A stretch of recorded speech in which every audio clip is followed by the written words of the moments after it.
Yes, we can! Ah là là, c'était la belle époque.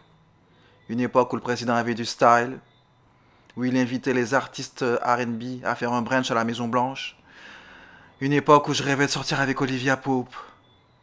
Une époque où les artistes noirs étaient véritablement mis à l'honneur. Si tout le monde reconnaît le style inimitable de Candy Wiley pour le portrait de Barack Obama, qui connaît l'artiste derrière le portrait officiel de Michelle Obama, la première dame? Ça, c'est une autre histoire. Enfin, une bonne story.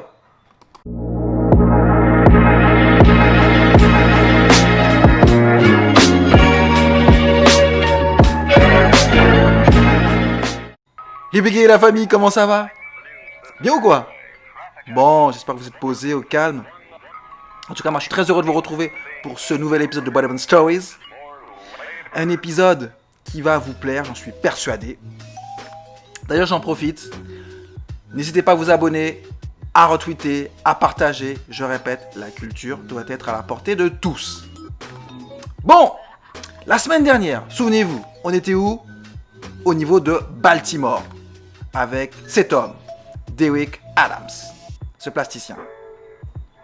Et aujourd'hui, j'avais envie de revenir sur une artiste qui n'est pas du tout connue du grand public, qui vient aussi de Baltimore et qui va vous émerveiller. Il s'agit de Amy Sherald. Alors Amy Sherald, les amis, je vous le dis tout de suite, elle a un parcours extrêmement laborieux, mais qui est franchement à l'image d'un parcours d'artiste d'aujourd'hui. Rien ne se fait sans peine. Alors, mais par contre, elle a toujours eu confiance en elle. Il faut savoir que Amy Sherald, elle a tout d'abord grandi à Columbus, dans l'État de Georgie. Elle a toujours été attirée par le dessin, par la peinture, et très vite, elle s'oriente vers des études supérieures d'art à Atlanta. Sauf qu'en tant que femme noire, à peau claire, dans les écoles blanches, après le moment des droits civiques, ça a été une expérience un peu compliquée pour elle à gérer. Mais c'est ce qui va être à la source de son inspiration.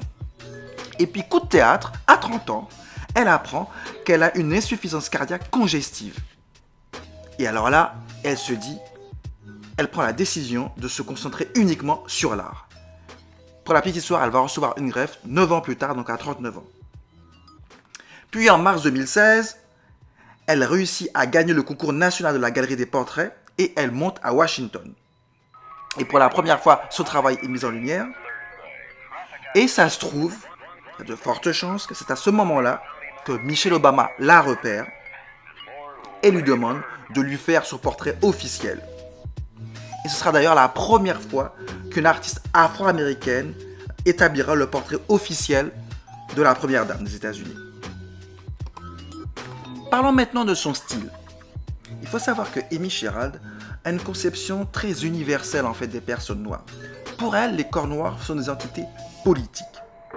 Ce qu'elle vise à faire à travers ses portraits, c'est humaniser des personnes qui ont été chosifiées, objectivées par le passé. Son but principal, c'est la normalisation des personnes noires, clairement. Et pour ça, elle choisit des personnes dans la rue, dans son quotidien, afin que n'importe quelle personne qui regarde le portrait puisse se reconnaître. Donc il y a une véritable volonté chez elle de mettre en avant la représentation. Pour elle, la représentation compte. Perso, moi ce que je kiffe le plus à travers ses portraits, c'est son classicisme. Les postures des sujets sont extrêmement simples, il n'y a pas de fioritures. Donc ça donne encore plus de force à ses portraits. Vous remarquerez aussi que les couleurs qu'elle choisit sont des couleurs pastel, des couleurs hyper apaisantes. On a l'impression que chaque portrait, c'est un véritable espace de méditation. Et ne l'oublions pas, ce qui est d'autant plus fort avec le travail d'Amy Sherald, c'est qu'elle a réussi à mettre en avant des personnes du quotidien, à les mettre au cœur de l'histoire de l'art, quand on sait qu'en fait, la communauté noire a été volontairement effacée de l'histoire de l'art. Voilà les amis, si je devais résumer l'œuvre d'Amy Sherald, ce serait en 3 mots: normalité, humilité, intériorité. Voilà, j'espère que cette œuvre vous a plu, l'œuvre d'Amy Sherald. En tout cas, je vous donne rendez-vous dimanche, même heure, même chaîne. Ciao, ciao, bye bye.